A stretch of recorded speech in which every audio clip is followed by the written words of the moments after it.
Okay, so we're gonna get started about now. I'm gonna pass it off to my VP to start. What's good? I'm Reese. Hi. Hi. I'm your ACM-W Vice President. Nice to meet y'all.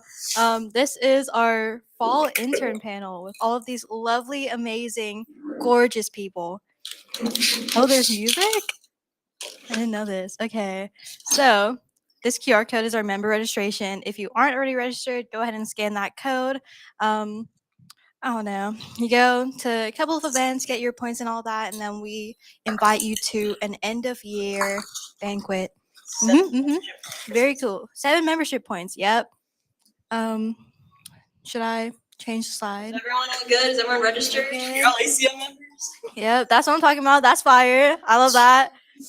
This is our check-in QR code for this event. You'll get 1 point from that. So, if you want it, you can go ahead, scan it. Let me know when y'all are ready.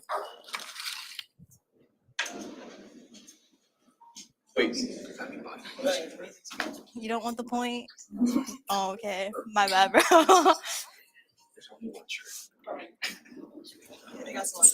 All good? Okay.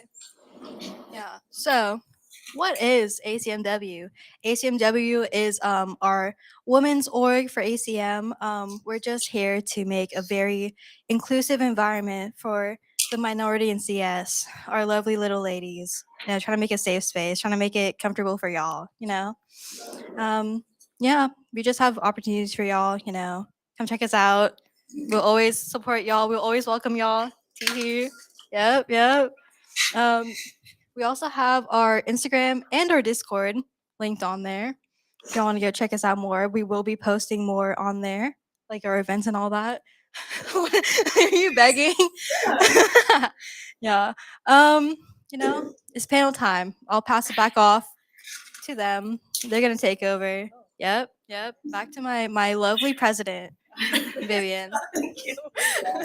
Okay, yeah. So the way that this panel is gonna work, like the way this is structured, we already have some pre-made questions, and so we'll be asking those for around 30-ish, 40 minutes, and then after that, we're gonna be opening up the floor for Q&A. So if y'all have any questions, then feel free to ask those, and some incentive to ask some good questions. We have given each of our panelists some Dell swag to give away. We got some tumblers and we have some notebooks. So if you come up with a good question, is start thinking.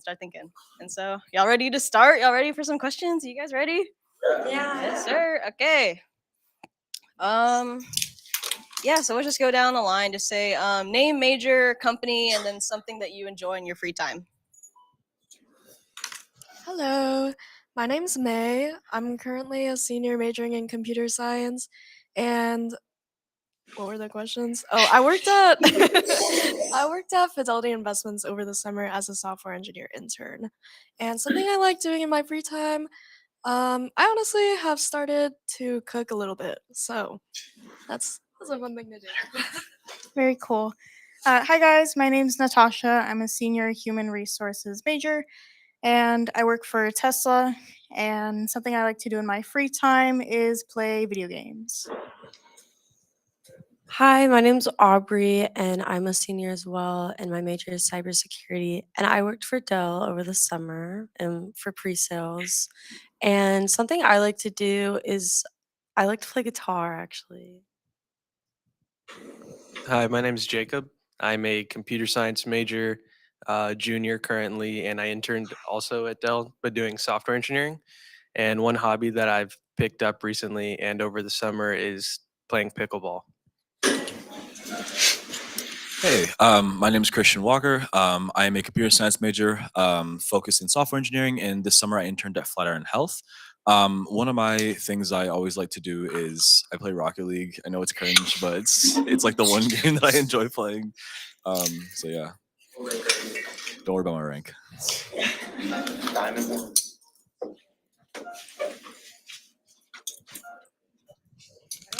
So next up, did you have to relocate for your internship? If so, where? And how did that work out, logistically? I did not have to relocate. I was in Westlake, Texas, which is really close to Dallas, Texas, which is actually where I'm from, I guess. So yeah, it was kind of a far drive, like 40 minutes, but overall, it wasn't that bad. Way better than having to pay for housing, in my opinion. So I didn't have to relocate, but I did travel fairly often, and I sometimes still do travel. We're a field-based team where I work at Tesla, so a lot of what we do is site-specific, and we're often traveling to different areas within our regions that are assigned to us, and that's kind of how I got a lot of exposure to like the business side and the different people that I was going to work with. I was relocated. They gave me a travel stipend. It was pretty nice actually. And then they also gave me corporate housing in Round Rock because I'm from San Antonio, and so I obviously live pretty far away. And so they provided corporate housing. I was able to choose my roommate, who also is a former ACM um, member, and it was pretty good. Yeah, like the housing was like a new apartment complex and everything, and it was super close to where I was working. So it was really awesome. Yeah, so that was basically the exact same for me. I guess some more specifics is for Dell that if you're living outside of a 60-mile radius of their any of their offices, so Round Rock for this instance, you have to you're eligible for corporate housing. They do have offices though in Santa Clara, Hopkinton, Massachusetts, where the second highest number of interns were. And then there's some New York, but that's mainly for finance people. Um, and then if you do end up going to Dell specifically, I highly recommend reaching out to past interns to find out which apartment complex are the best. Because you could be like me and get put like 30 miles away from the office and have to commute like 20 to half an hour a day. Um, so yeah, definitely reach out, ask which ones are good because there are some really good ones for sure.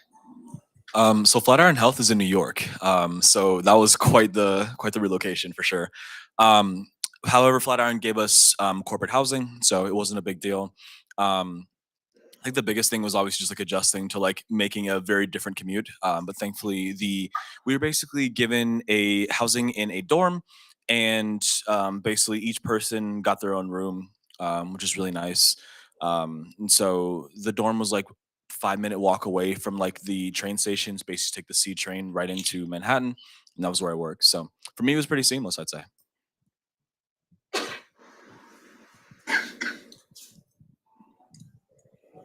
Yeah, perfect. New York. Shoot, that sounds sounds nice.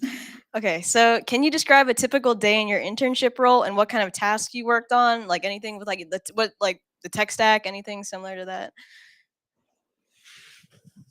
Yeah, I guess like for software engineering interns, at least for me, it was like a little bit um I guess like it wasn't really the standard that you would see at most internships just because usually a lot of people get like actual projects. So like most of the people that I know at my internship got an actual project, but I was kind of just like put on the team. And I think that there are a lot of pros and cons to that. But yeah, I guess like standard day in the life for that is just like I had my daily scrum meeting, which was about 30 minutes. And then like sometimes I would have meetings with my the people on my team. For Fidelity, like we all work kind of like we're all kind of in different offices for the teams. So most things were virtual when it came to meeting with people. Um, but yeah, I guess like I would kind of do those in the mornings, but it depends on your team, like when it actually is. And then I would probably just like low-key, like I guess work. And that kind of included like the tech stack that I worked with was Angular. Um, and that's just like, I guess, a framework that works with TypeScript, I think. But a lot of my internship was also working with like HTML, CSS, so kind of like your more like basic programming languages, I would say. But yeah, I would like either work on that sometimes, or honestly, a lot of the time, I would ask for help from people. So if you do an internship, don't be afraid to ask for help. That's like honestly one of the main things that they look for, I would say. But yeah, I would do that, and then we would have like an hour lunch break, I think, which was required because something at Fidelity that they like really like to kind of emphasize is just like community and like work life balance. So all the interns were like required to do 1 hour lunch to socialize with people. But yeah, and honestly, a lot of the day, my time was spent like communicating, talking with other interns, because we were all put in the same exact section, and I guess like I would honestly sit with like a ton of my friends. So even though like there was a lot of working, there's also like a lot of like side chats like, oh, like how's your day been? Like what are you working on? But yeah, then I would kind of just like drive home. Sometimes we would play ping pong too. It's a cool office. There's snacks, there's foods, like I don't know. There's a lot to do there. But yeah, then I kind of just like drive home. It was low key such a bad commute, but yeah, that's kind of pretty standard. That's cool. Um, I think for my piece, I'll stick to kind of the technical pieces. What I do typically, at least the technical parts, I'll do a lot of job mapping. So that's kind of on the back end. So seeing where and how people are mapped within our internal systems to how that relates to like payroll and like how that relates to the financial aspect of when an employee is working. That's what I typically do during the week. Lots of meetings as well, lots of communication and collaboration with my team. Um, we're also very virtual based because we are a field based team. So a lot of the people on my team are in different regions. So for me, that means that I don't get a lot of FaceTime with them. So when I do have the opportunity to connect with them online, it's a really valuable like 15, 30 minutes just to see like how they're doing. You know, maybe they need help with something, maybe I need help with something. It's a really good way to for me to connect, at least in kind of a semi-remote setting, because while I am working in office, a lot of my team is working in other offices and we don't see each other very often. But yeah.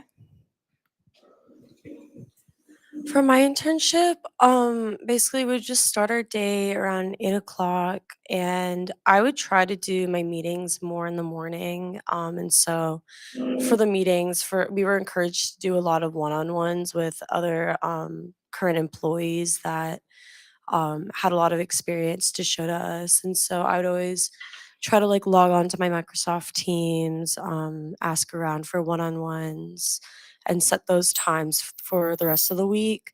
And then I would have like an hour lunch. And then we were also given about three projects to do. So our first two like projects were just studying to get some certifications. Like there was one that we all were required to get, and then there was one that we could choose whatever we wanted to get, just to have another one that my company paid for. And then we had our capstone presentation where we had to work in groups of three in order to solve basically a problem that was given to us. And that took up a lot of our time on top of doing one on ones as well. Yeah, so at Dell, um, my project structure was kind of similar to May's. How I was just thrown onto the team and treated like a full-time member. Um, and my team was largely based out of offices that I weren't in. They were mainly in Boston or in Hopkinton, Massachusetts. So the time difference wasn't that bad, just like an hour behind. But we had our routinely stand-ups every day at 9 a.m. And those were just with me, my all the other engineers on the team, and then the other interns. And then we also had another stand up maybe like 2 hours later with our project manager that would just go over like who's working on like what tickets, like the progress that was made. And then there would occasionally be like another stand up with other people, rarely. um, but that was the main gist of what like meetings I had that day. We would how do I say tech stack. So my project was mainly more on the like AI ML track. So I was using a lot of like um TensorFlow, also TypeScript, and then we also use like a lot of front end stuff like Svelte or React, JavaScript, HTML, CSS, stuff like that. Um, it was pretty cool. Dell has like a lot of learning opportunities for you, like a bunch of like panels like this they hold with people. They had Michael Dell come out to one. I think Aubrey, you were at that one too. Um, but there's like a lot of learning opportunities. Like I said, LinkedIn Learning is for free for you guys there. But overall, that was just like the main high level overview of my day. Yeah, so my day was pretty straightforward. It starts at 9. I'm not gonna lie, I was like almost always late into the office. Like I would usually, they don't really care, because like usually our stand up started around like 11, 10:30 or 11. So pretty easy commute for me. Obviously, I just kind of like wake up, I walk about 5 minutes, go to the train, get on. We have our stand up around like 10:30, 11. Um, from there, kind of like what Jacob and May were talking about, it was kind of the same scenario for me where I was basically just kind of put onto the team, treated like a full time. And so I was working through my main project that I worked on kind of required a bit of like connections and like interfacing with some of the other members of the team that weren't as technical per se. So I would sometimes have meetings with them, like usually about like bi-weekly check-ins, give or take, just to like, see how the progress of the project itself was going. As for the tech stack, it was kind of all over the place. So JavaScript, TypeScript, Express.js is a server framework, React.js for the front end, as well as HTML, and like a couple of templating things in the form of a language called Handlebars. At one point, I was doing like a bit of Bash scripting. So it was kind of all over the place, and that's kind of like what they teach you. Along with that, I've worked with a lot of the AWS services, so ECS, EC2, CloudWatch, a couple of other ones too. Is like was it AWS like RDS, whatever, something like that for like the Postgres stuff. So I worked kind of all over the place, but it was really fun. So yeah, that was basically the gist of it. Most people honestly would not even stay until 5. Flatiron is a very like laid back and very young company, so it's a big kind of like emphasis on like work life balance, being remote whenever you so choose. There's really no requirement for like being in the office versus being not in the office. They kind of gave the interns a lot of free reign. It's also very easy to keep track of us. There are only 10 of us, so that kind of makes it a bit easier. But yeah, they were just like, as long as you get your work done, we trust y'all. So yeah.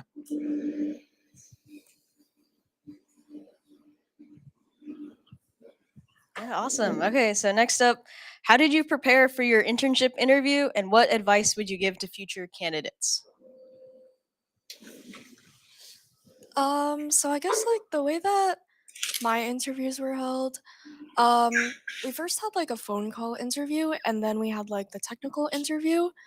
And I guess like I don't know if this like really had an impact on like me getting the interview, but like we had went to HackUTD, which is a hackathon in Dallas, and Fidelity was there. So somebody had like sent me an email that was sent to them, and then like I applied through that link. But anyway, I don't know if that's like changes how the interview process would go at all. But yeah, just a little note. But anyway, I guess I prepared. The phone call is like pretty standard, but they do ask you like a few technical questions. But you can see all of that on Glassdoor, luckily. I always look for things on Glassdoor. I look on Glassdoor, on Reddit. I like to see like people's personal experiences with them or like how their interviews went. So like those are always like the first two places I like to go. And then one of the other people in ACM at that time, I guess, had previously interviewed with Fidelity also. So I was lucky. Like I had them. I could just be like, hey, like, what was it like? And he kind of told me about that, which was really nice. Thanks, Alessandro. But yeah, if you don't if you don't know somebody like at Fidelity or like who had been at Fidelity before, then a lot of the times like I have literally gotten messages on LinkedIn like what was your interview process like? Like let me know. And I like messaging them because it makes me feel I don't know, makes me feel helpful. So yeah, I've literally like gone on calls, like 30-minute calls, like, yeah, this is like what it was like literally run them through everything. But yeah, then that was like the phone call interview, like basically conceptual and behavioral. And then they scheduled the next interview. The next interview was like a little bit technical, but also more concepts. So I think I got like maybe two like easy leak code questions, and then the rest was about just the things on my resume. And it was also like sort of behavioral for that one. But yeah, after that I got an offer, which was really nice. But yeah, that was my interview process. Yeah, mine was kind of similar. So I went through 4 rounds of interviews for my internship. It started off like behavioral and pretty basic, and then it moved on to conceptual. For the HR internship, it's a little bit different. So I'm not going to get like a technical interview, but they will ask like situational questions. And one of the formats that Tesla uses for interviews, and this is like public knowledge, they do the star format. So you'll be tasked, I don't remember what specifics it is, but it's like situation, task, something else. Yeah, action and result. And so, like, that's kind of how you would format your answer to the question that they ask you so that you're really able to show, like, how you think, how you would go through it, and like what you're expecting to get out of that situation. That was something that was part of my process. Trying to think what else. Yeah, I mean, it was pretty laid back, but it did take some time. Like my interview process was not quick. I think it was like a month and a half of like interviews spread out. So like if you're looking to intern at a bigger company, I would say maybe expect that and try to keep in touch with the recruiter as much as you can without being too pushy, just to be on their radar because they are probably interviewing a lot of candidates, especially at a bigger company. And one thing that I would recommend to you guys is study your resume, but don't regurgitate it. They've likely already reviewed your resume, and if you just state all of the same points that are on like the sheet of paper in front of them, like you're not really giving them more from the interview. I would say it's important to talk about like your experiences outside of your resume as well, or maybe dive into like a few key specific areas that set you apart from like a different candidate. Um, as an HR major, like I had like a lot of basic examples, but one of the things that made me like stick out was being part of ACM, the largest tech org on campus. So like that was like a defining factor for them, and I'm the only HR intern in North America right now for Tesla. So I don't know, like whatever makes you unique, like I would say kind of build on that if it is part of like your job portfolio. I think that could also help you really stick out. And study the company, know like what they do and know what they're about. Because if they ask you like, what do you know about, XYZ, and you say nothing, they're going to be like, oh, so why do you want to work here? And I don't know, it helps to have a background and to know kind of what they do and how to help format yourself there. I like what May said about Reddit because I definitely did that too when I was about to work for Dell because I wanted all of my questions answered. Sorry, guys. And so I thought it was like really helpful to see what other people had to actually say about this company rather than reading like a newsletter or like an article that could have been totally biased. And so I found that really, really helpful and it alleviated a lot of my anxiety and also researching the company as well. Yeah, you gotta literally like right before my interview, I was like, okay, what is this company about? Like I just was making sure. And my interviews, I literally only had one because my role was not really technical at all. And so I think that they just wanted to see how I was like in a meeting, like talking to someone face to face and, making sure I'm a normal human being that can carry on the role that I was given. And so it went really, really well. And I think within a week, I just received an email or a call, I forgot, saying that I got the position. And so it was pretty easy for me, actually. And I think, yeah, I think what made the process easy is that I just didn't really have to wait around and, um, like check my email all the time. So it was pretty nice. Yeah, so for me with Dell, the process from like start to finish was just like applying online. They use something called WayUp, which is similar to Workday if you've ever used it. Um, and then after that, you get like the online assessment, which is pretty standard for almost any software engineering internship. Theirs is done through HackerRank though, instead of like Code Signal or what some other companies may use. And it was pretty standard. I would say probably like 3 questions, maybe like easy to like low level medium, if you like leak code at all. And then after that, it is I don't know if I should call it like a technical interview because they didn't really give me any technical questions, but it was face to face with the engineer who did like internal integration or something, but it was mainly behavioral. And he went over my resume a lot and some key points on the job description. So, like for instance, multi-threading was something he talked to me about. But all in all, like that whole process wasn't as rigorous as I thought it would be in terms of like preparing. I would say leak code is probably something really good to get into. There are like tagged questions for companies. I didn't use that for Dell, but if you have someone that has LinkedIn Premium and you're interviewing at Dell or anywhere else, just ask them, send me a screenshot or something like that, and then you can like do them yourselves. Yeah, leak code. I've seen it.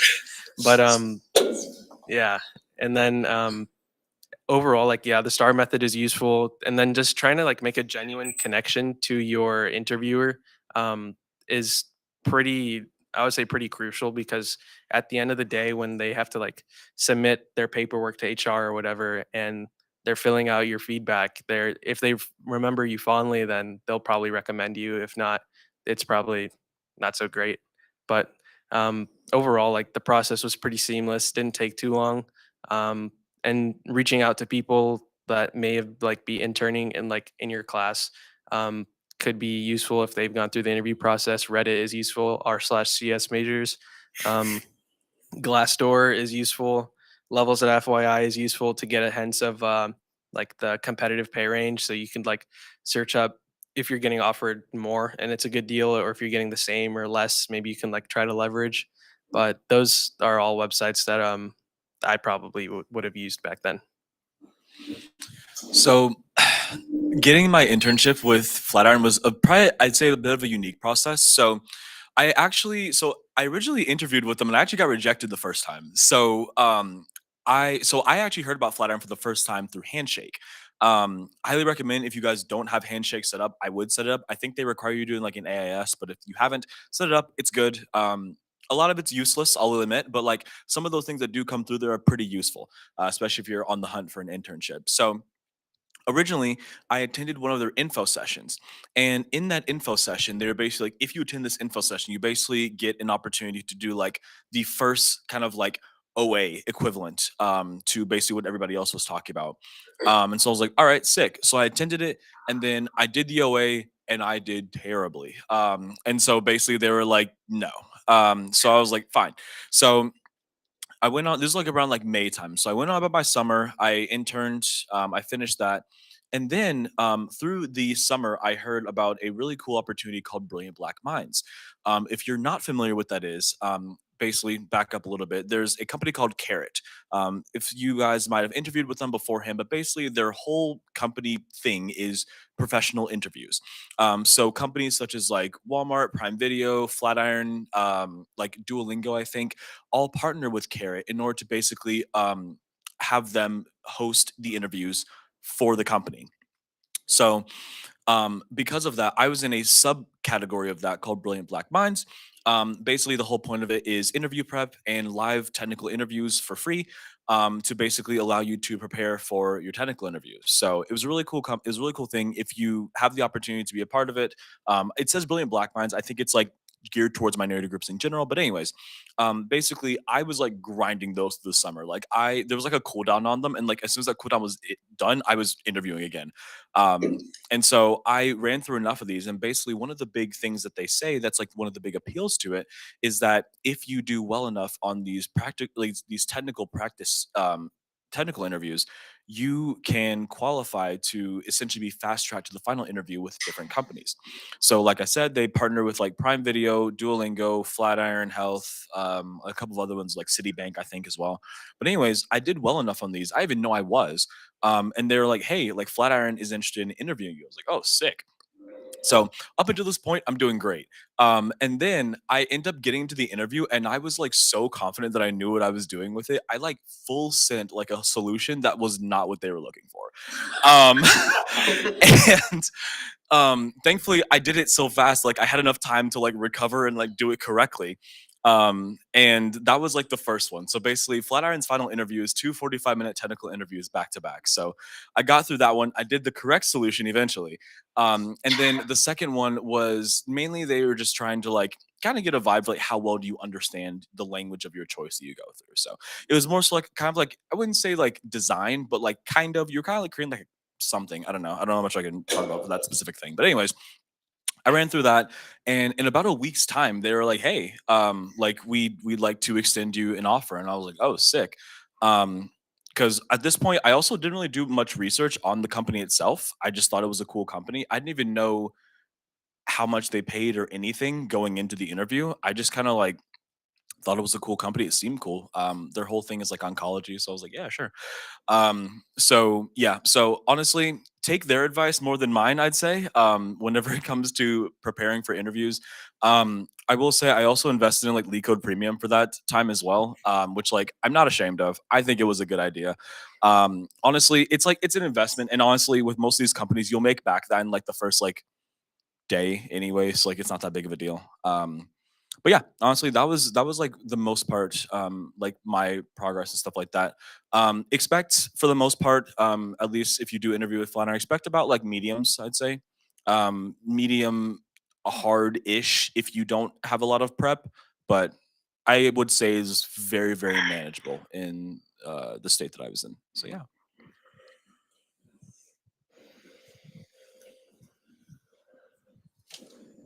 Okay, cool. Thank you. And so, okay, next question.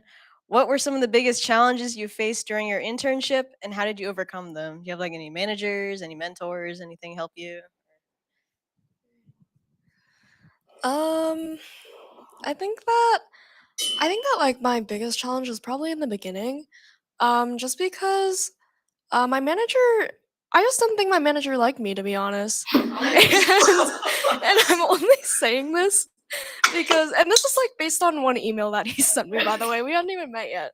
But yeah, so he sent me an email and he was like, hey, like, this is my name. Welcome to the team. See you soon. And I was like, oh, shoot, like, this dude doesn't like me already. And then I was like, oh, okay, like, hi, like, how can I prepare? Blah, blah, blah. But anyway, yeah, so just based on that interaction, I kind of assumed, like, oh, like, maybe my manager, like, isn't, maybe he doesn't, like, want to make a personal connection with me. But yeah, I guess like leading up to or like during the actual internship when I did meet with him one on one, honestly, my assumptions were correct. And I would say that he like is just like more quiet, I guess, or like more timid, like more reserved. Um, and that's okay. Don't let it affect you. Um, but yeah, so that was like my first experience. And he kind of like told me I, like, kinda had to, like, ask him what, like, what the team was about, so it felt like a lot of effort was coming from me and not from him. No shame to him, I love him. But yeah, that's just, like, my first experience with that, and, the project that I got, or, like, the team that I was on was, like, more of a UI team, so, like, front end, and I wasn't really happy with that. So, it was kinda like a mix of that and then, like, my manager, and then also just like, "Oh, like, maybe this isn't exactly, like, what I wanna do."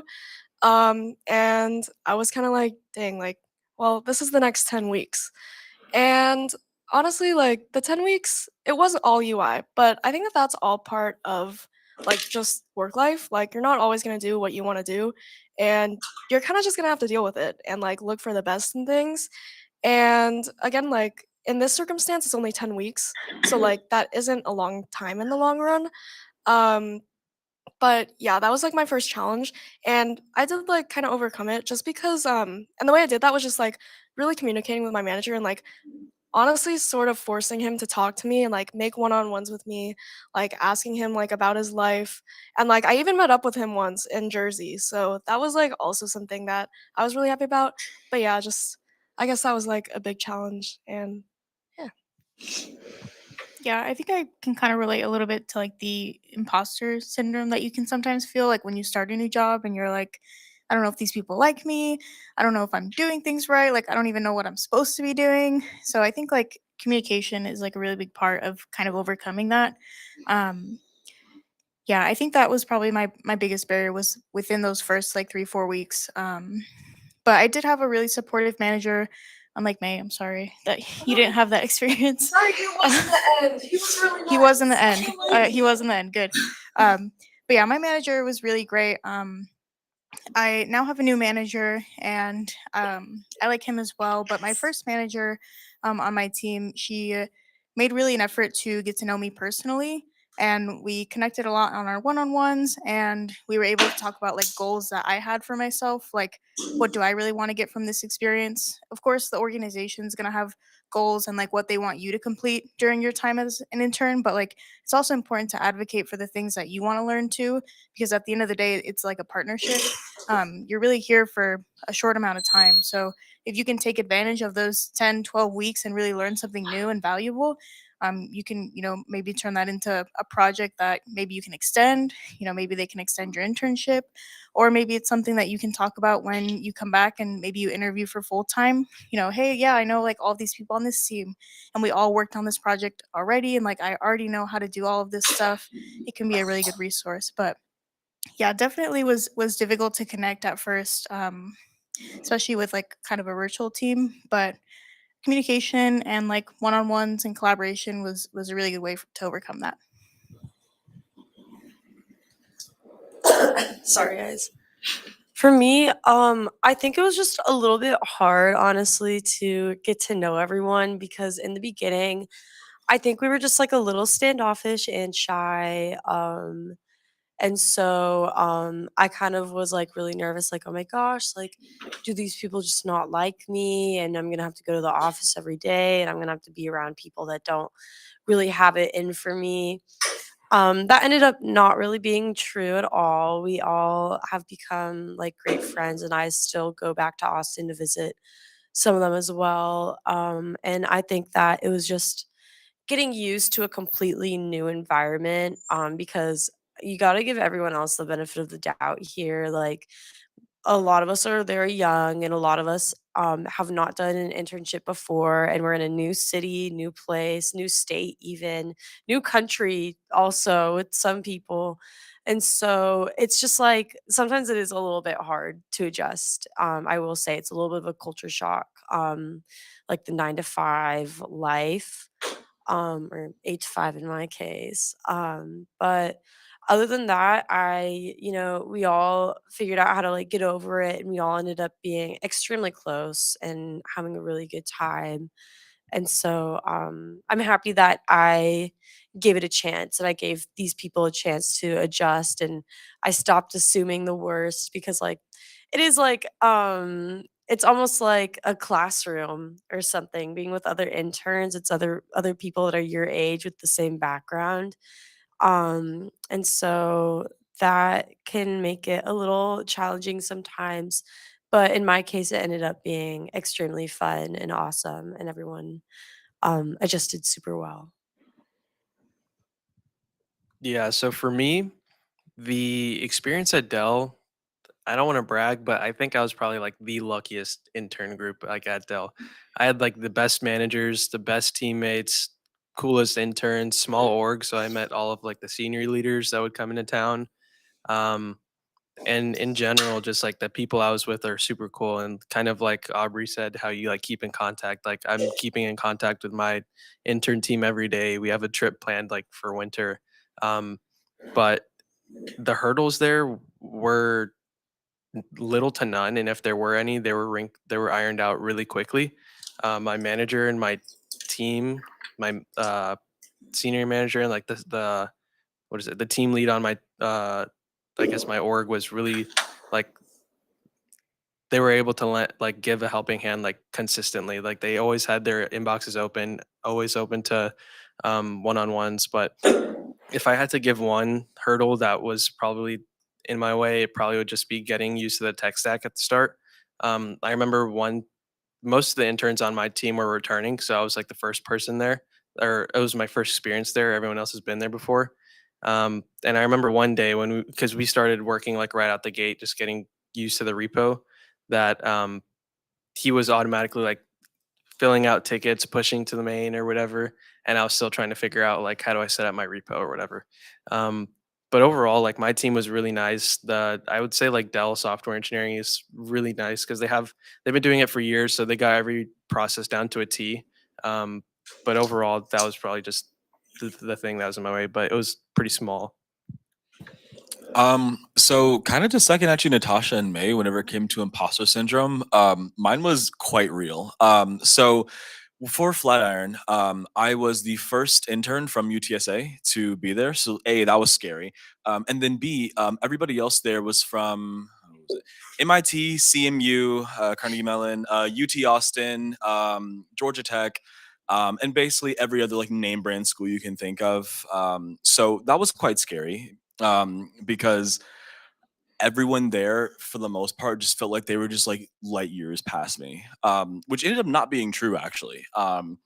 And yeah, I don't know. Like I think for the most part, like whenever I first got in there, and by the way, that wasn't just unique to the intern group. Like everyone there, I kid you not, I'll never forget. I was working at my desk and someone in the back, like behind me, was like, "Yeah, like I could have gone to like, like Rice, but like Harvard was pretty cool. And like, I just like that and like yada yada yada." I'm like, I don't like y'all.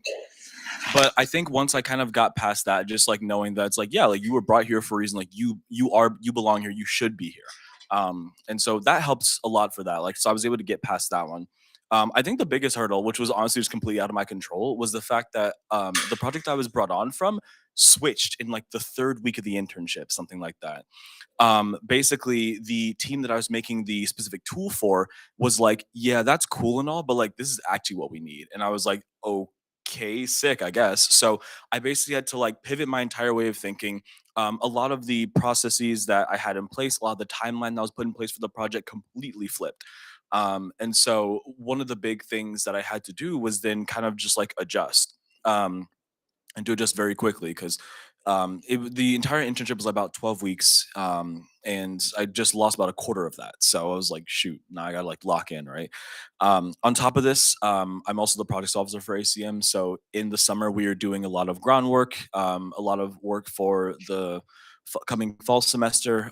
So a lot of our projects. So I was also having to basically like do 9 to 5 and then come back, and then I had like meetings on like Monday, Wednesdays for like whether it be like rowdy hacks or like projects, things like that, like an extra like hour and a half of my time. And then I had to basically have like a little bit of time to myself and then just like do it again. So time management was a big challenge for me. Learning to adjust and just kind of like adapting very quickly was a big thing as well.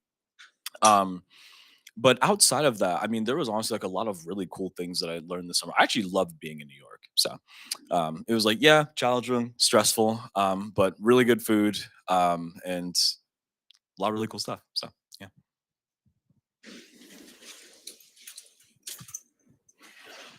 Really quickly, I want to add one more thing. So basically, if you do kind of like get into a position where I feel like maybe you're your manager's like first intern, and like maybe they're not making one-on-ones, or like they're not doing things that like maybe your friends have like maybe that's how like your friends managers have like treated like their interns. I think that one thing that I had to do, which someone told me to do, thank you to them, I made a list of things, like goals for myself, and like I communicated that with my manager. So I was like, hey, like, can we make one-on-ones? And he was like, yeah, we could do that. And then I was also like, he was like, oh yeah, like, or I was like, yeah, like, can we also like, these are like kind of some of the goals that I have, whatever. And he like kind of held me accountable on those goals too. But yeah, definitely like again, like just putting in that communication like effort from you, like because your manager is the one that decides whether you get like a return offer or not. So like again, you want to be close with them. Like even if it maybe seems like they don't want to be close with you, like you should make that effort to like be as communicative and like, you know, I guess like as communicative as possible for yourself, and also just like so you can learn and get the most out of your internship or full-time position. Shoot, yeah, thank you for that. And so now we're gonna be opening up the floor for Q&A. Do y'all have any questions? And also extra incentive, we got this Dell merch given away to the people who ask the best questions. Y'all got any questions? Since y'all were, part of team,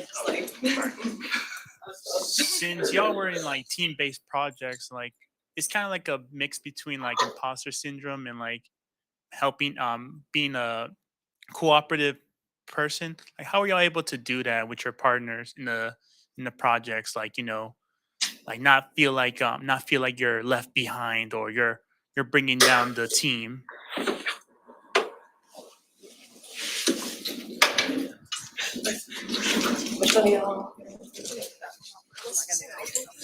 I'll go first. Yeah, I think that so again, like I didn't really have any interns on my team, but I think that one thing that you need to remember is like you're an intern. Like they do not like everyone on your team like doesn't expect like a senior level software engineer joining their team because you're still in school, and like a lot of the time like maybe you haven't had a previous internship experience, or like maybe this is a completely new tech stack for you. So I think that just like remembering that and like not being so hard on yourself, because it's very likely that like the people on your team are not judging you at all. Like if anything, they are there to help you and they want to help you, and like they will make the time, at least like on my team, like even if it was a little bit obvious that they didn't really have the time, or like they had other things that they wanted to be doing. If I was really stuck on something, like they would be like, "Okay, like ask this person, but if they don't have the time, then like come back to me and like I'll help you." But yeah, I think that like all that pressure is like very internal a lot of the time. So just like be kinder to yourself, you know? One thing I would add to that, like, definitely good points. And like another thing that I think I could recommend is like interject yourself. Like, if you see something that's interesting to you, or like if they're working on something that you're like, oh, like, what are you guys doing? Like, they're more likely than not going to be like, oh, yeah, like, why don't you join our meeting? Or like, why don't you shadow? Like, we can tell you about what we're working on. Like May said, like, they're there to help you. And like, they were probably in that position once where they were either an intern or they were starting out at a new job, so they know what it's like to start new and fresh and not know everyone on a team. So I would definitely say those are good points. And also, just like, I think I've said it again a couple times now, but like one-on-ones with your team, even if it's not your manager, but like with the other people that you work with, not everyone works on the same thing most of the time. So if you can, set up a quick 15-30 minute connect with them and just kind of learn about them, like what background they come from, like it'll also give you a better way to connect and kind of alleviate some of that pressure of like, I don't know anyone and like I don't know if they like me. Like you can find like little commonalities here and there.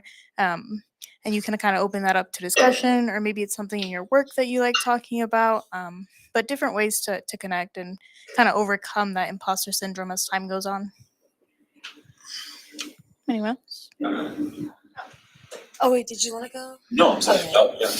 Oh, yeah. So my main project was a group project with just other interns and like no outsiders. And so what we would try to do is like connect with each other as people and like try to be like funny and like try to just like kind of hang out and like let our ideas flow naturally. And then like we were kind of giving three parts divided amongst three people. And so we were kind of given our own like creative freedom as to what we were doing with the consent of everyone else. Like no crazy ideas, but I mean obviously that didn't happen. So I felt like it went pretty well. I was the only girl in the group. There was me and two guys, and so I was kind of nervous that I was going to be put down because I am a woman, and sometimes that's just what happens in the professional settings, either you like it or not. So I really tried to like make I told myself like, like you deserve for your voice to be heard and your input to be heard. And so I made that not like I didn't like say that to the people that I was working with, but I was trying to also be confident in myself and like stand my own ground and not be basically a pushover, which a lot of women might face in the workplace while doing these types of things. And so I just made sure that I was assertive and I was going to be someone that they would listen to so that I would be respected. And it ended up going very well. Anyone else? Do you have any more questions? Okay. Okay. If you could like redo your internship, would you have like done anything different?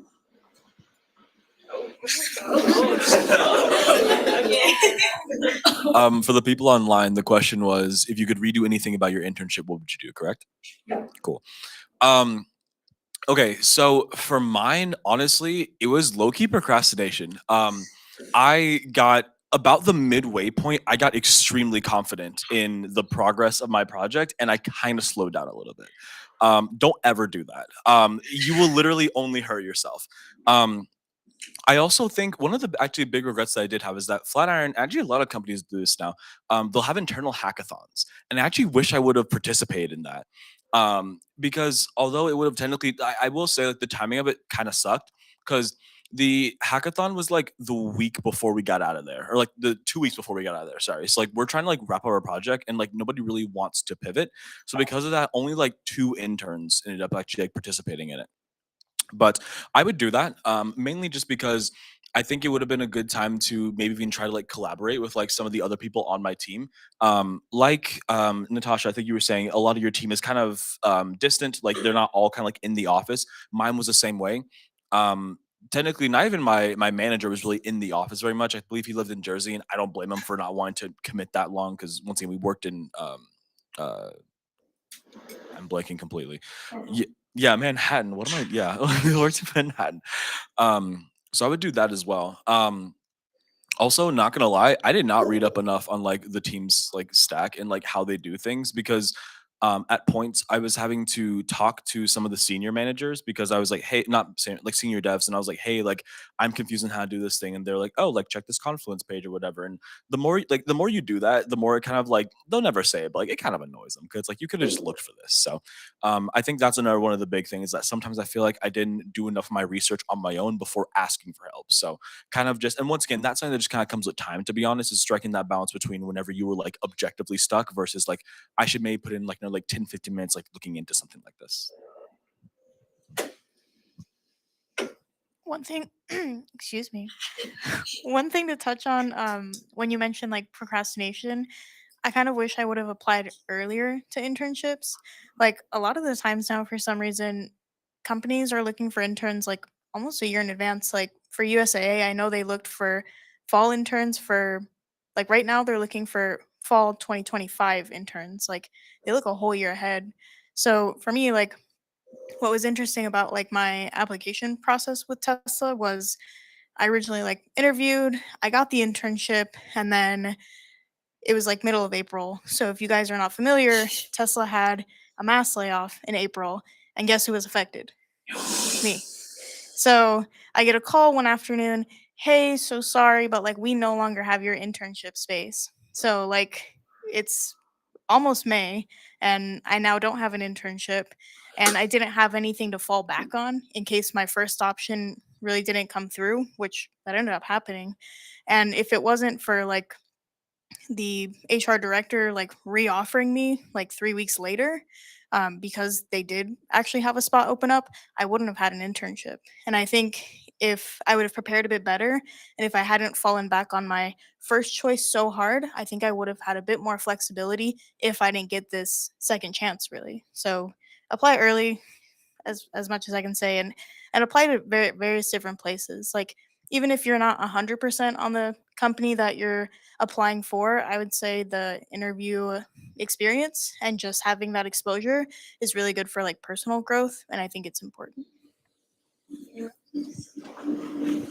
Yeah, so exactly when what she said about like not getting complacent, I got my offer like pretty early in terms of like the academic year. I think I got it around October of last year, and I got super complacent in regards to applications. I was just like, this is for me.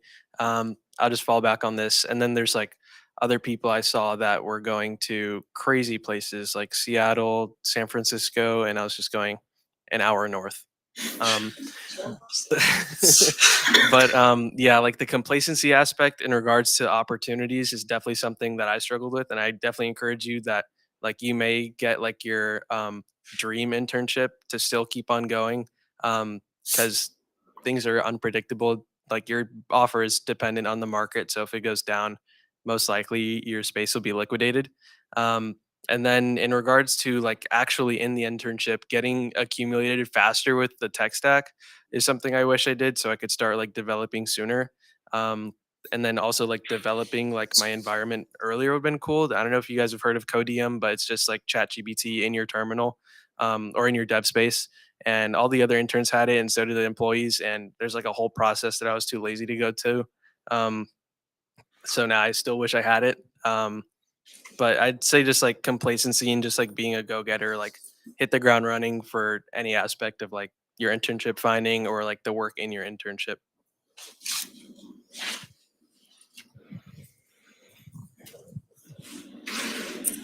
Miguel? Thank you. I have like two questions, but they're both short. One, at the time of applying, how confident were y'all in y'all's resumes and in yourself, I guess, like coding ability? And then two, how long about did it take for them to reply to your initial application?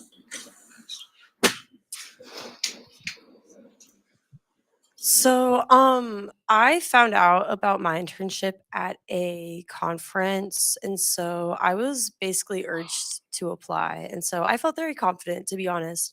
I felt pretty good about myself, and although, I mean, I didn't really code, but I do know my cybersecurity stuff, which I kind of used as like leverage, and I mentioned it. And I also mentioned my minor in computer science, if that has any weight.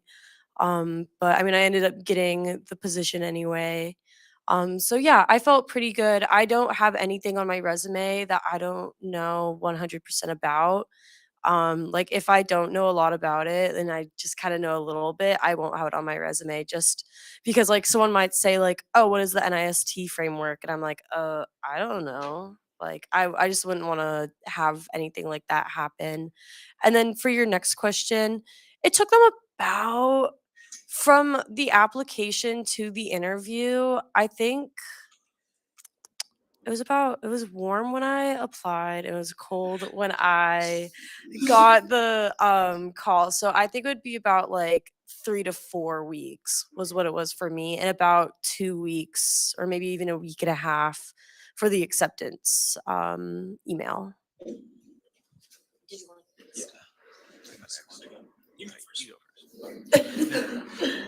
So I'll be honest. I have been interning since I was a freshman. Basically, as soon as I ended my freshman year, I already had an internship, and then I did dual internships my sophomore. What is it? Summer sophomore year. I was both an MLH fellow as well as a AI/ML slash backend intern at a company called Voyant in Austin. So going into the application process, oh, on the top of that, by this time, I believe I had already basically like passed my finals with like Google, so I was pretty confident in my application, and like also I'd say my resume was pretty good at that point as well. So I feel like I wasn't that stressed about that. I was like, if anything, I'm just going to get like either nervous or like overconfident in my interview, and that's what's going to be the death of me, and it almost was. So I'm very glad that I didn't do that at the end, but. Um, in terms of like the response, it was pretty quick, to be honest. So like I basically from application, I can't remember the exact timeline, but I can tell you that I already had my offer in hand for the summer, like mid September. So it was a pretty fast process, I'd say. It also helped that once again I had already kind of done part of the interviews, and I really only had to do the final. And basically, once I did that, they had about like I want to say like a week turnaround, maybe less. And by that time, I had already kind of known that I got the offer. So it's pretty nice. Yeah, so I'm in the same boat as Christian. I've been interning since freshman year, and my freshman year, it was really local though, nothing crazy. You probably just never heard of it, but I did like IT work, which doesn't really relate as much to software engineering. But I would say like in the part of getting past like the resume screening after you just cold apply, um, there are like methods that you can use to like heighten your chances. I've been getting a lot more like feedback and like OAs after the resume screening when I switched to something called Jake's resume, which is basically like uh, how do I say it's like latex formatted, so it's good for like the automatic parsing system that they use. Um, so at some point, your resume will be good enough for like I'd say like 80% of companies. Some of them are overkill and require like really high GPAs or something like that. But I guess after that portion, Oh, how fast okay, yeah. So for Dell, the process was pretty quick. Like I applied. I don't think I applied with a referral, but I probably would say I heard back in oh like 9 to 14 days, like a week and a half to 2 weeks for the OA. Some companies will get back to you same day because they're automatically like sent out. I think Roblox gives it to everybody. Um, yeah, but like to Christian's point of like trying to get something super early, like he did with Flatiron. There are a bunch of companies that host like summer like online like Zoom programs that can like fast track you and send you applications extremely early. I know Atlassian has one, Pinterest has one, Google has one, Netflix has one. Pathways, if you're a sophomore, definitely apply to Netflix Pathways. I was in that too. But the process for Dell was pretty quick. After the like online the assessment that they give you, it's about maybe a week to schedule. The earlier on in the process you are, like I would say August to October, like recruiters aren't like on 100%, like they're not like full throttle in the process. So usually getting responses quicker. If you wait till like November to December when they're preparing for like the winter season and Christmas and people are taking their like PTO, it definitely can be drawn out longer. But I would just say like if you can expedite anything, I would do it for sure. I think one thing to add about like your question about confidence was I had my resume reviewed by like fellow peers and like people that I knew. Um, and like really making sure that like the points that I had on my resume weren't just what I did, but if not, what also the impact was. So that when you're talking through, like when you're interviewing, when they ask you about like, oh, like, you said this on your resume, you can talk about like, oh yeah, like I did this like in conjunction with like a bunch of other things. Like you can kind of build on it and like you can almost use it as like talking points for when you're interviewing. Like if you have more of like a built out resume. As far as like timeline, like my situation was unique. Like I had the whole like half layoff thing, so like my thing took a long time. But I did interview with 3 or 4 other companies that had offered me before Tesla, and I think they were also within like 3 to 4 weeks. Like just like timeline from application to initial interview and then kind of review process. I guess like I don't really need to repeat a lot of like the timeline stuff because same for me. But in terms of confidence, I feel like I never like go into an interview feeling really confident, to be honest. Um, and I think that part of that is just like when you care, like you get nervous, and that's okay.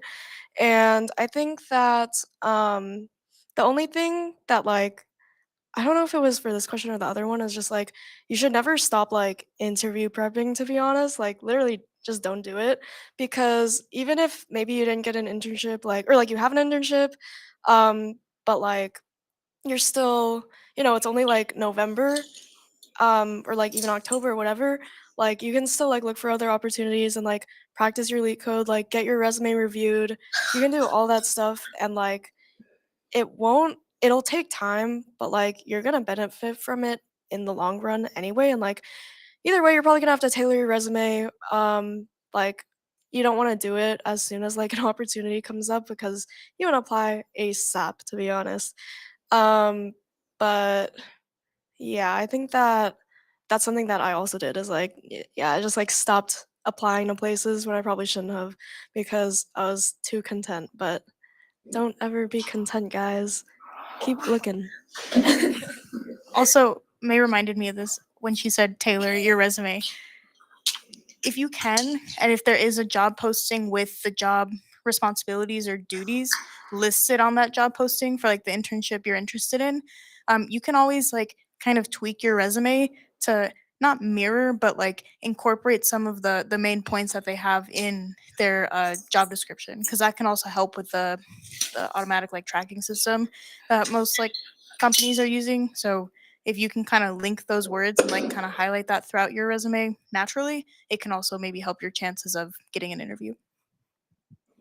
Really quickly, I didn't mean don't be content, okay? I just wanna point that out right now.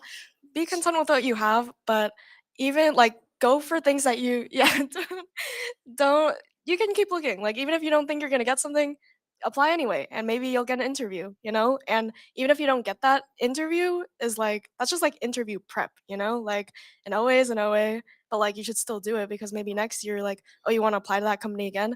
Oh, well, you've already taken the OA. Now you can remember like this is what the OA was like, and now you can prepare even better. Any more questions? You? So I'm like a sophomore, so like I just started college.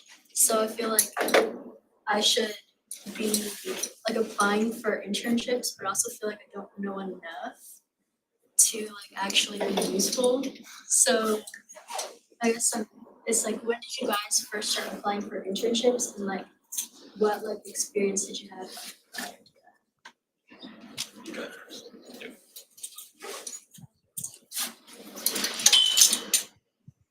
Yeah, so I was in the same boat as you, like my freshman year, first year. There was an event that Google came to campus for, and they had a program called STEP, which is like first year, second year targeted. And I had no idea like what to do in CS, like what I wanted to do, and I just ended up not applying, which I kick myself for every day. Um, but in general, just like applying there's like little to no downside at all. Like you maybe lose like 5 minutes to 10 minutes of your day.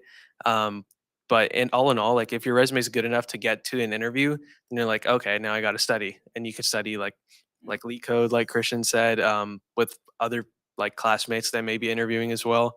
But like the imposter syndrome, like it's there for sure, especially like for me when I started off, because I didn't touch any programming language until college.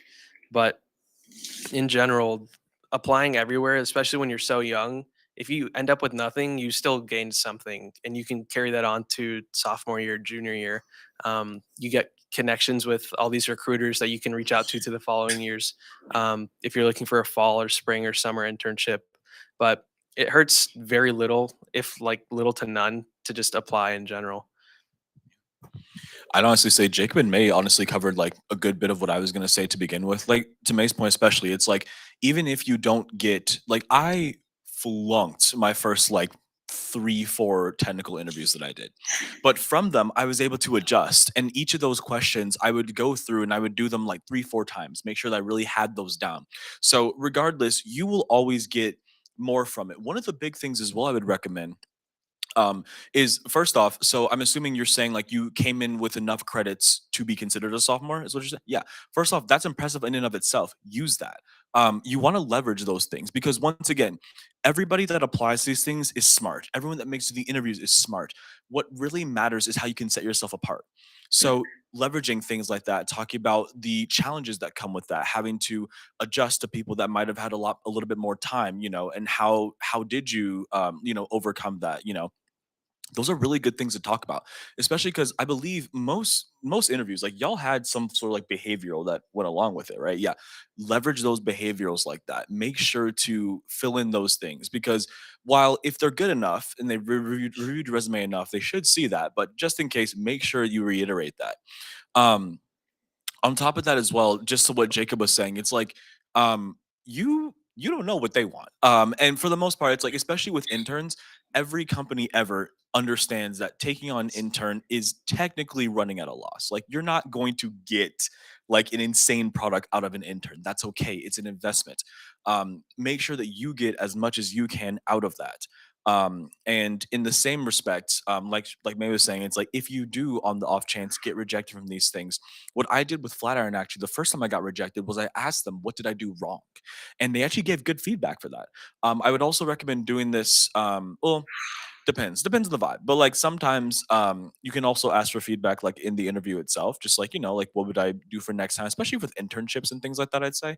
Um, but especially after the fact, because they will always have feedback for you. So ask for that feedback. Make sure you get it.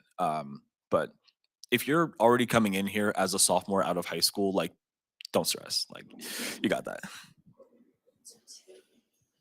To be honest, I had no idea what my job was going to be. I didn't know what pre-sales was. I just went to a conference and I spoke with some recruiters and they were like more than happy that I was just there and I was just showing interest in them because like a lot of people just walk around, walk on by and not really interact. And so I think that they were just happy that I cared enough to put my application in because they don't expect you to know anything at all. I was even emailing my managers beforehand because I like was in contact with them too. And they were like, no, you don't really need to do anything. Like maybe you could look up like things about cloud storage and data storage, which is what I mostly worked with. But other than that, like they were just like, yeah, you're like totally fine. We don't expect you to know anything at all. And so like the fact that you are even like willing to go forth anyway, like that shows like great initiative for you and like they will teach you everything actually, yeah. I think another thing too to kind of like boost your confidence, and maybe if you don't have like a lot of professional experience, is joining like a student org, especially something that aligns like with your career goals. So like even if it's something as simple as like becoming a member of the org, they can expose you to a bunch of different things like ACM, like plug, but they do like recruiting events with different companies. They have like a lot of different events and like sub organizations that focus on different things. So like you can really find a niche, and if you're not too sure about like your professional experience, you can at least build on like your educational experience, and that's something to talk about too. And even if it doesn't like specifically apply to the job you're applying for, like it can also just set you up for like how to work in a team or like how to learn like a new stack or something like that. So that's also another thing to consider. They said it all. You don't need anything from me. Okay, so we have room for like maybe one or two more questions. Is there anyone with any burning questions? So basically, how did you guys start building your resume? What do you think are the main points that the interviewers are looking for? So like, what position do you have to be in to start going for these internships, basically?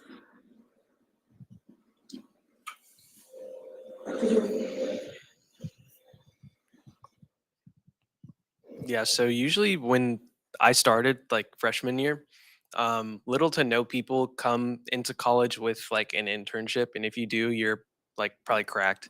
But there are opportunities for it, but usually since most people won't have one, you have to leverage like projects in that sense to showcase some experience. Because at the end of the day, a recruiter wants to see like you're interested in the role. Um, so like projects that you do with like rowdy creators or in class or personally, maybe even one that you have from high school, because if you're fresh meat on campus, that's still kind of relevant to you.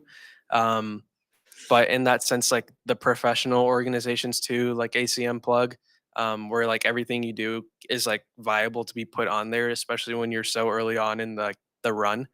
um I would just say like, yeah, like find like showcasing your enthusiasm for like CS if you're looking for software engineering, or any role in general, on your resume is pretty useful when like internships aren't really something that is like in your repertoire. So like if you start an org, and then you're interested in like AI and you start an AI org, that's pretty useful. If you do talks like this, like for on like your friends club or something like that, that could be useful. You could talk about, especially in like the behavioral standpoint they mentioned. Um, but just trying to showcase um, like your drive when you don't have that that work experience so far is what you probably should like aim for.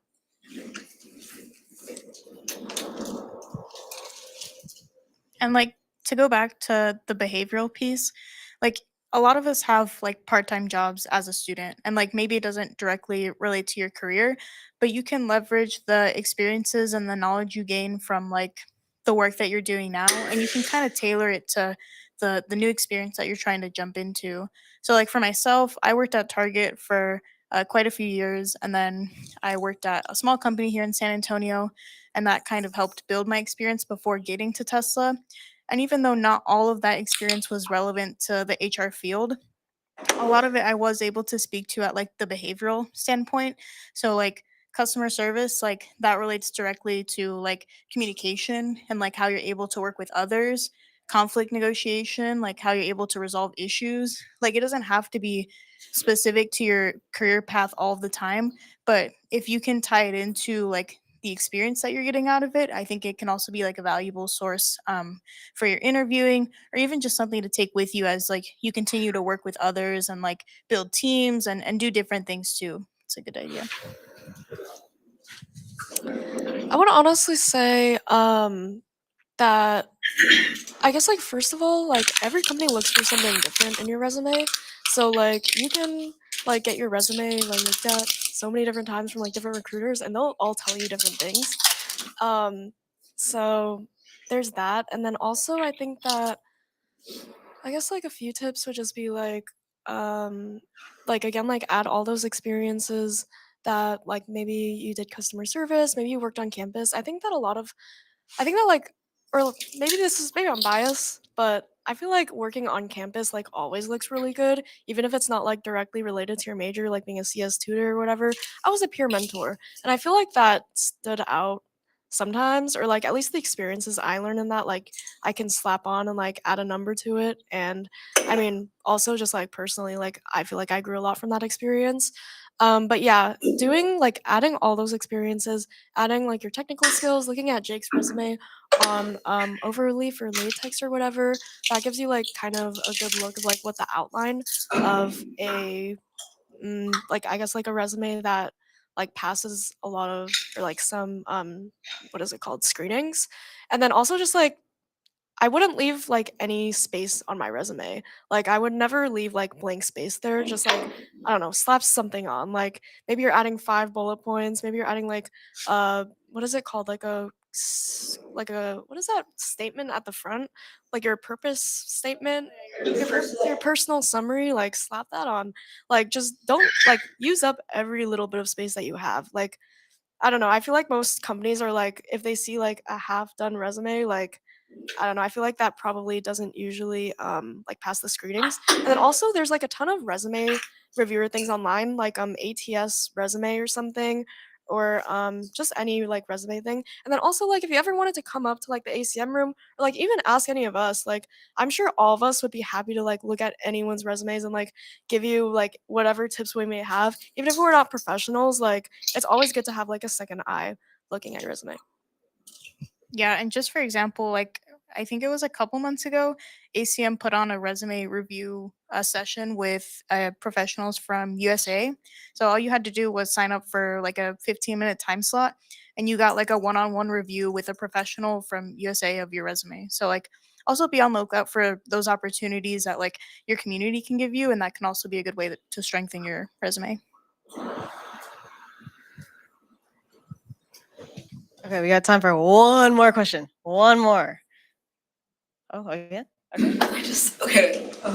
My voice is kind of bad, but I've never had any job experience like other than internships, and I just got one like on campus, and that's for like the spring semester. So I still like don't have it, but I have like it's for the spring semester. So I was wondering if I could still somehow put that on my resume because it's just like internship season.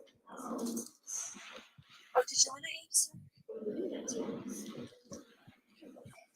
Honestly, I would say go for it because I mean, if you got the job, you have like the aptitude for it. Just know what is expected of you at least. Because also, I mean, this spring is coming up too, so like you'll literally know how to answer what do you do within like the first few days. So I would say like, yeah, you should go for it. I think I've done that. Like, I worked at like Starbucks, and I knew I was gonna be hired. So like the week before, I was just like updating my resume, and I put that down, so I could apply to other places as well and have more job experiences on my resume. So yeah, I would say go for it.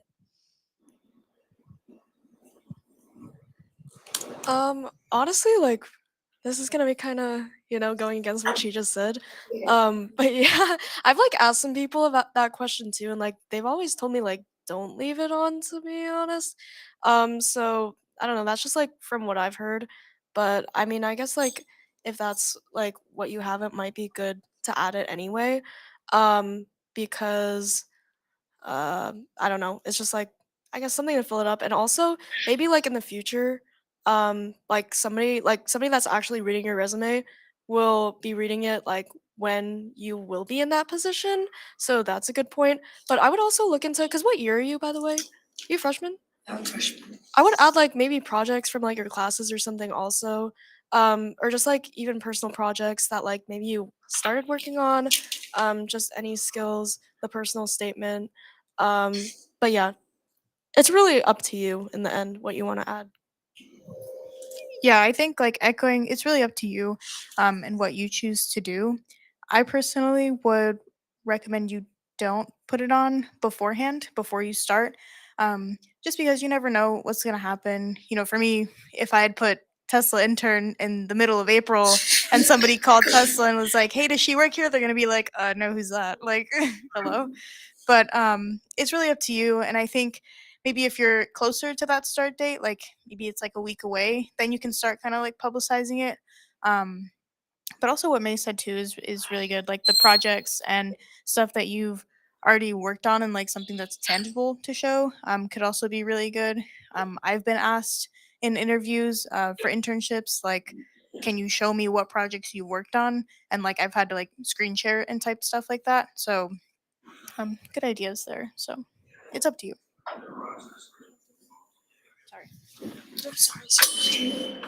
So, in regards to like the last question with like getting experience that you can't really get like when you can't get internships because you're so fresh.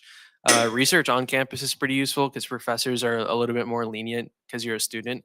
And it's a lot easier to get than an internship where you don't know the recruiter at all. Um, and the bonus is that they're paid, not as much as an internship, of course, but it's still money. Um, and then in regards to the question now, with like putting experience on your resume that you haven't started, I am a firm believer in the opposite of whatever someone told me. If I'm like interning in the summer, if I'm intern, I think it's on my resume right now. Like wherever I'm interning this summer, it just says incoming software engineering intern at this place. And then it will have like the dates. So like May 2025 to like August 2025. But if a recruiter will just like ask you like, what did you do then? And the dates are on there, then like that's out of your control. You can't control like stupidity like that, I guess. But like the dates are there. They should know like that's in the future. But in general, like it should work in your favor because it shows that I'm not doing it yet, but I have this like coming my way. Like I worked for that. It's mine. It's about to be here. So to that point, like I would say if you do have experience that you haven't started yet, but it's like 100% on, having it there is useful in my opinion. So at the beginning, did you say you already had internships? Did I hear that correctly? Yeah, like two. Yeah, okay. So first off, sorry we didn't hear that properly. So okay, here's my thing.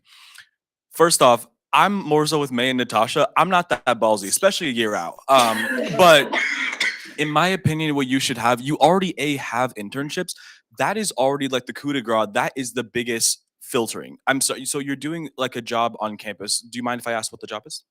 Okay, so I think I don't know too much, but it's with UTS, and it's basically like marketing and computer science. Okay, marketing, computer science stuff.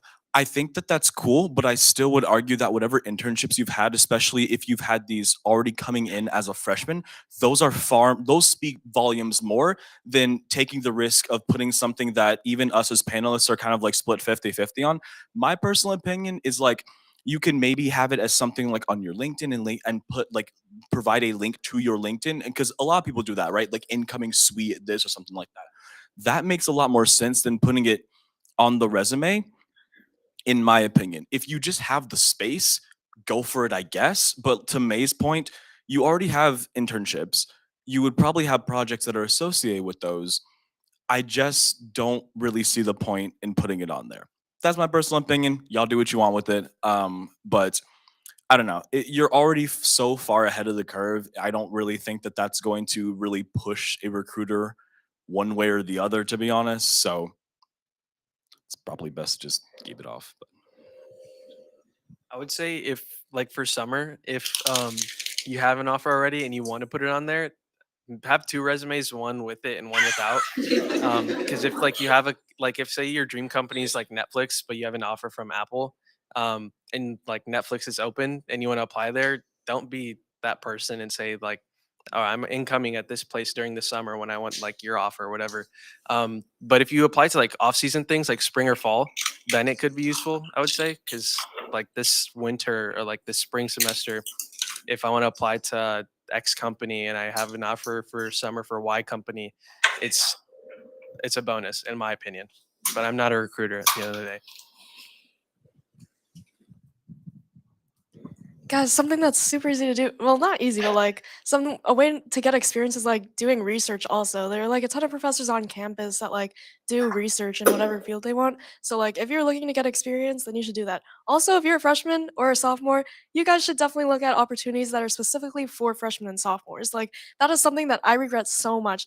This was my only internship this past summer, and I am a senior now. So literally just apply to everything. And those things that are targeted to freshmen and sophomores know that you guys don't have as much experience as maybe a junior or a senior or like somebody that's in the workforce. So I would look for those companies that do it. Like, for example, Uber has a program called Uber Star, and that's specifically for freshmen and sophomores. But there are so many companies that do that. You just gotta look for it. Sorry, I have one more thing. Sorry, but this is actually like kind of important. So to what May was talking about applying to these different places, there are a lot of resources out there. There's one, maybe this company was like Simplify or something like that. It's like that GitHub repository. I forgot what the name of it is. You just look up like GitHub. Yeah, like 2025 summer internships GitHub or something like that. There's like this big repository that has like a bunch of like links and like all the descriptions of like the different internships and stuff like that. That's what I actually like initially like grabbed and went off of. Whenever I was doing my internship application, just like mass apply to all those things. Because once again, never tell yourself no. Okay, sorry. Also, conferences exist. Okay, and to also add just to plug like our faculty advisor, or Dr. Fernandez, she compiled like a UTSA research hub kind of thing. It's a website that I've posted in the opportunity channel in the ACM-W Discord. Like they're always that research hub kind of shows like what is currently open at UTSA for research. There, I think right now there's like the AI research thing open, and then there's something else.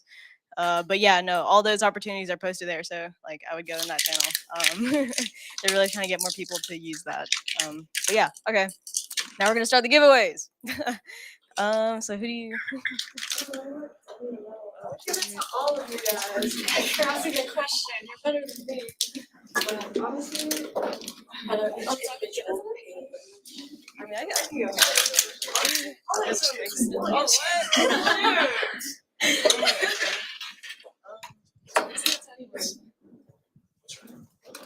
Yes. Which one do you want? You asked really good. Sure. All questions are good questions, guys. Yeah. I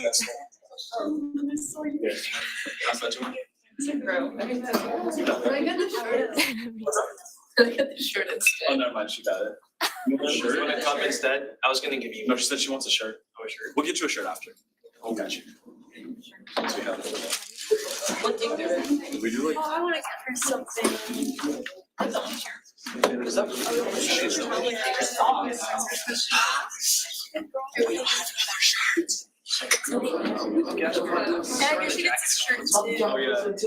Anyway, guys, if you have any other questions, I love helping people, so let me know.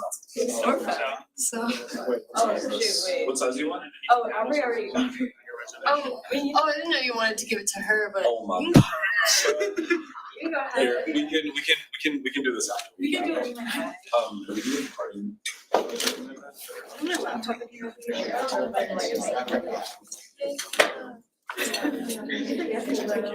Listen better. Miguel, get anything to go on this question? No, which one would you want? Wow. Isn't there literally a council on this night? You're gonna So tell me. Yes. Certainly, I have. Because it's not a council, it's a constitution. It's a constitution. Constitution goes. No, constitution's. Oh, Jacob has to stay. Yeah. Save it. Yeah.